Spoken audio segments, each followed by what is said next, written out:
Welcome to the E-Player One.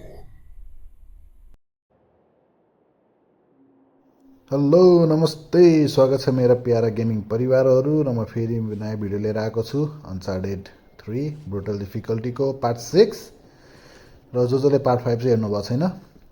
Link चाहिँ तल डिस्क्रिप्सनमा हालिदिन्छ है त अनि पुरानो पार्ट गरेर है त ल र पार्ट 5 चाहिँ भन्नु पर्दाखेरि भ्यू चाहिँ आएन हुन त कुनै भिडियोको पनि आउँदैन तर पार्ट 5 को चाहिँ भ्यू चाहिँ आएको छैन केही छैन अब हेर्न पनि आफूलाई मनपर्ने चिज हालिरहन्छु होइन हेर्नेले हेर्छ नहेर्नेले हेर्दैन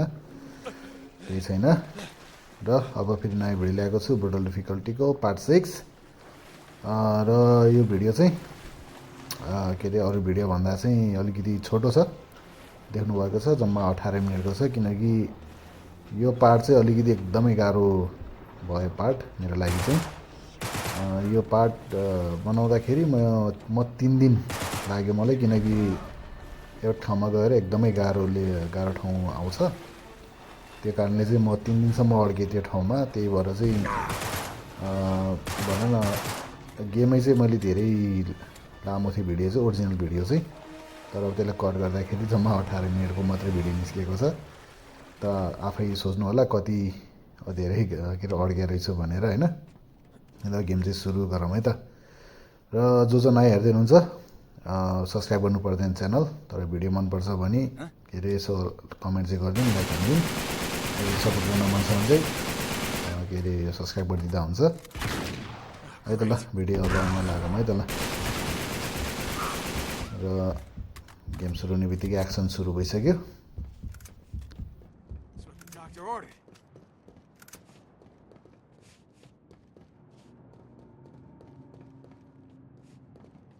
All right.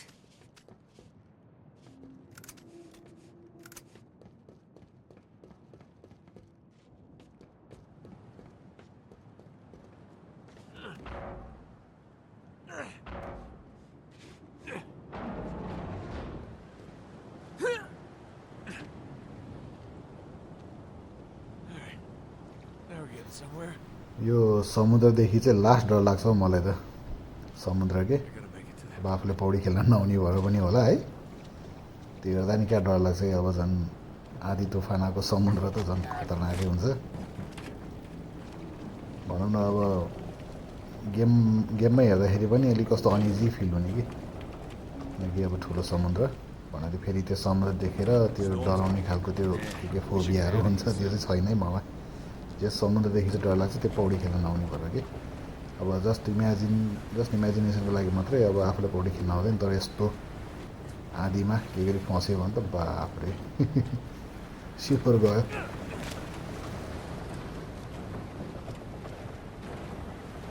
अब हामी यसमा चाहिँ अब खासमा सलीलाई खोज्दैछौँ जुन चाहिँ अब यो पाइरेट्सहरूको लिडरले चाहिँ सलीलाई किडन्याप गरेको छु भने हुन्छ त्यहीँ हामी जाँदैछौँ अघि यो लेभल सुरु हुनुभन्दा अगाडि त्यहाँ एउटा ठुलो सिप देखिएको थियो नि हामी त्यहाँ जानुपर्ने त्यहाँ चाहिँ पुग्नुपर्छ हामी त्यहाँ पुग्नको लागि चाहिँ उता एउटा अर्को सानो बोट छ त्यो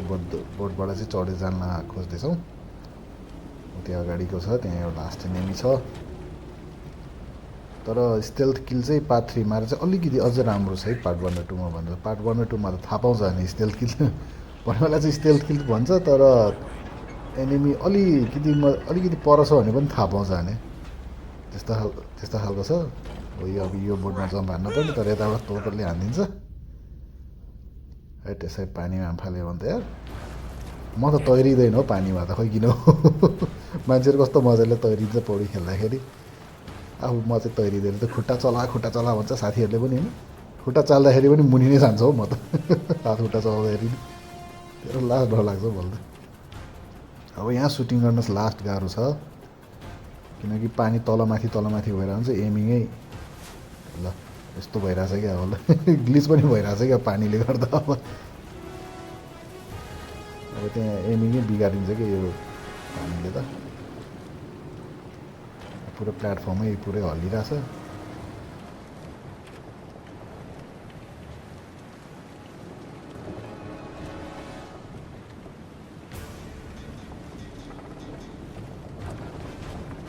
त्यहाँ चाहिँ अब एउटा बोट गइसक्यो तर ऊ त्यहाँ एउटा रातो फ्लेयर लिएर बसिरहेको छ एकजना। अब त्यहाँनिर चाहिँ अर्को एउटा बोर्ड छ, अब त्यो बोर्ड चाहिँ समात्न जानुपर्छ अब।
सब एनिमीहरू सिद्धियो। अब बोटमा चढ्ने भनेको एकजनाले ल एक लात हानिदिएर कि अब त्यो प्लेटफर्मले हटाउँदैन कि माथि चढ्न सक्दिनँ भन्ने छाल यस्तो छाल आएपछि त यार कहाँ बाँच्नु हौ। त्यही पनि यो चाहिँ बाँच्छ है। गर नआउने चिज के होला है पुरै 100 वर्ष। स्विमिङ त झन्के एकदम सजिलो चिज हो। यो एउटा सेक्सन चाहिँ मलाई अचम्म लाग्छ। यो जस्तै कर्सिन कटेर हाम फाल्नु पऱ्यो भने होइन त्यस के अरे हाम सक्दैन त्यो भेट्दैन नि। अब त्यो एकताल मर्नुपर्छ नि अर्को ताल आएपछि बल्ल अनि ठ्याक्कै सिपमा पुग्छ कि। यो चाहिँ कस्तो अचम्मको सिस्टम छ यो चाहिँ। त्यो एकताल चाहिँ मर्नै पर्ने कि। अब हुन त इजी नर्मलमा कस्तो छ मैले अलि याद गरिनँ किनकि मैले एकैचोटि क्रसिङ र अनि एकैचोटि के अरे उसमा खेलेँ मैले के अरे यो बोतलमा। यी दुइटामा चाहिँ त्यस्तै हुन्छ कि। अर्को प्ले थ्रु पनि मैले खेलिसकेँ क्रसिङमा होइन। त्यतिखेर पनि थियो कि अब सकिँदैन कि एकताल चाहिँ मर्नै पर्ने कि।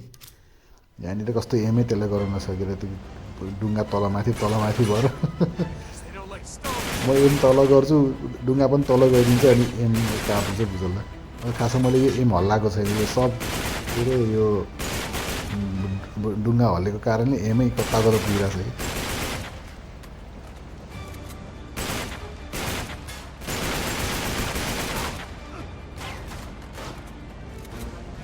यो माथिको बजियालाई त मैले अघि मारे जस्तो लाग्थ्यो त। कस्तो अचम्म क्या। फेरि त्यहाँ बसुन्जेलसम्म चाहिँ होइन त्यसले एम नगरिने उसमा चाहिँ लागेन त्यहाँको त्यसले एम गरेको लागिदिरहेको क्या। अब लाग्यो अब त्यो सर्ट कसरी लागेन खै कुनि सायद त्यो रिकल भइरहेको थियो र त्यो जस्तो छ। त्यसले हो क्या अघि मारे अघि मारे जस्तो लाग्छ मैले।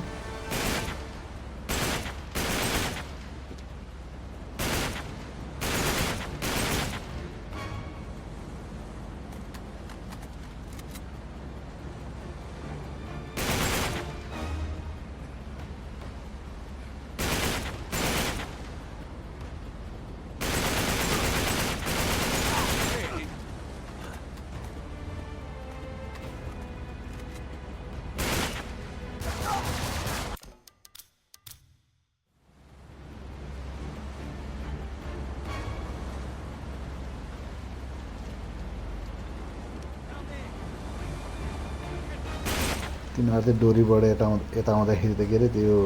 Pierce of the Caribbean sea छ नि फिल्ममा यो कति पार्ट 3मा हो क्या pirates of the Caribbean sea 3 त्यो लास्ट फाइटमा त्यो दुईवटा डुङ्गाहरू जुत्दाखेरि यस्तो आउँछन् नि सबजना एकअर्काको डुङ्गामा आफ्नो पाइरेट चाहिँ हो। त्यही भएर त्यो पायर्सको स्टाइल आइरहेछ।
मलाई यसको चाहिँ के अनौठो लाग्छ यो रकेट लन्चरको भनेदेखि एमिङ चाहिँ एक ठाउँमा गरिरहेको छु तर रकेट लन्चर एक ठाउँमा गइरहेको हुन्छ कि हुन त अब बोट पनि मुभिङ भइरहेछ त्यही अनुसारको फिजिक्स देखाउन खोज्यो होला तर अलि कस्तो अलि के सेन्सेबल छैन कि अब त्यो फिजिक्सकै हिसाबले गर्ने हो भने पनि त्यति साह्रो ल हुनुपर्ने हो र त्यो मुनि पानीमा गएर जेस लाग्छ लाग्यो त्यसलाई Okay, there's the ladder. We got one shot at this. अब यहाँनिर पनि सिधा दौडेर हाम फाल्दाखेरि मैले कहिले समातेन कि यसले यो एक ताल चाहिँ मर्नै पर्छ अर्को ताल चाहिँ समात्छ क्या अब अब ढुङ्गामा आयो अब ढुङ्गाको लेभल सुरु ढुङ्गामा पनि गाह्रो छ एकदमै यार एनिमी लास्टै धेरै आउँछ यहाँ अब यसपछिको एनिमीमा हो कि म सबभन्दा धेरै अड्केको चाहिँ यो लेभलमा पुगिसकेपछि चाहिँ म के अरे 3 दिन अड्केको किनभने अब यहाँसम्म पुग्दाखेरिको पहिलो दिन दोस्रो दिन चाहिँ अनि कटाउन नसकेर चाहिँ त्यो छोडिदिएको मैले त्यही अनि त्यो भिडियो त पुरै भिडियो लाग्यो मैले लगभग 1 घन्टाको थियो कि त्यो भिडियो अनि तेस्रो दिनमा चाहिँ अनि के अरे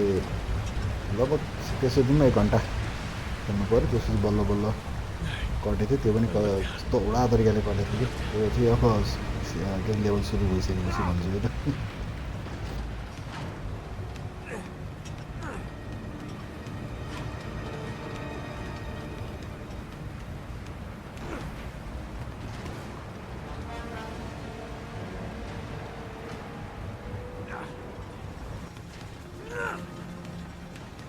Here we go.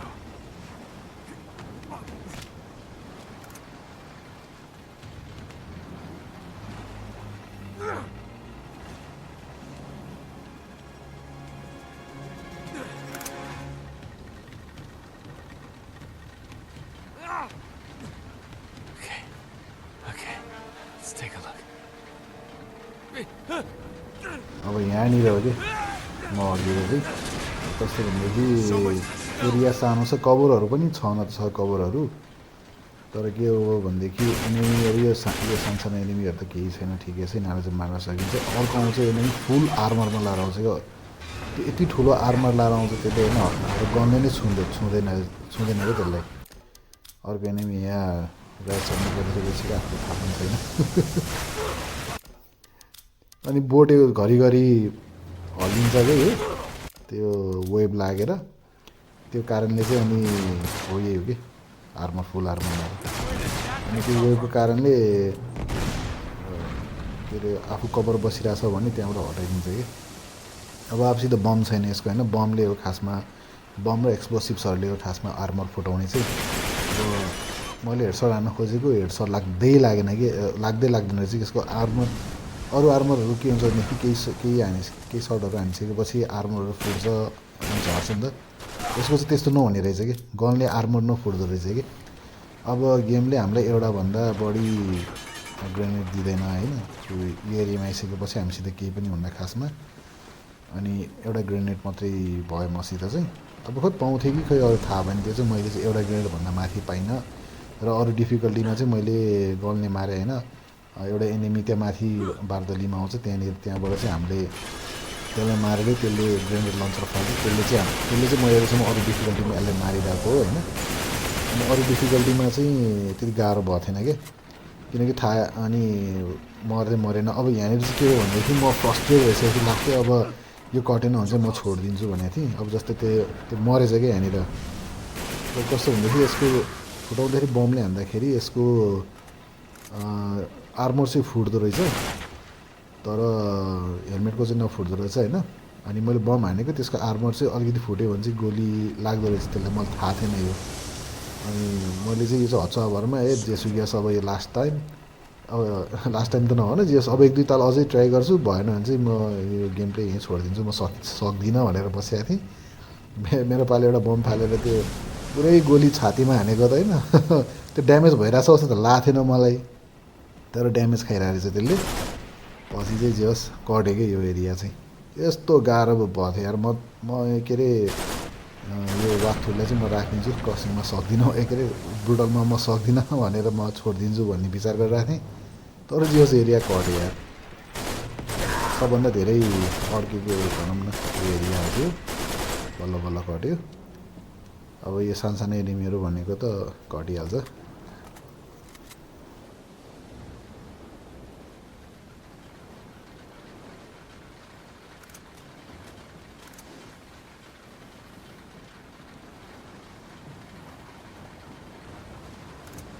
ल त अब गेमको टाइमिङ पनि सिधै 18 मिनट पुग्न लाग्यो अब यो भिडियो चाहिँ थोरै थियो त्यसैले अर्को भिडियो अब सकिसक्दो चाँडै हेर्न खोज्छु अब मन पऱ्यो भने यसो के अरे लाइक हानिदिउँ कमेन्ट हानिदिउँ भिडियो मन पऱ्यो यसो सब्सक्राइब पनि हानिदिउँ के अरे सपोर्ट गर्न मन छ भने तर सब्सक्राइबै गर्नुपर्छ भन्ने चाहिँ छैन है र जसले हेरिदिनु भयो धन्यवाद छ है त ल अब अर्को भिडियोमा भेटौँ है त सबैजनालाई त्यतिखेरसम्म सबैजना राम्रोसँग बस्नु होला है त सबैजना by by good night Thanks for the tip, Ramses. ल त मेरो गेमिङ परिवारहरू आजको भिडियोमा यति मात्रै है त गेम अझै सकेको छैन अझै आउन बाँकी छ है अनि धन्यवाद छ है हेरिदिएकोमा अनि भिडियो मन पऱ्यो लाइक सेयर सब्सक्राइब गरिदिउँ है त अनि नयाँ भिडियोहरू चाँडो आउँदैछ है अनि यसो सब्सक्राइब गरिदिउँ अब अर्को भिडियोमा भेटौँला है त बाई बाई जय नेपाल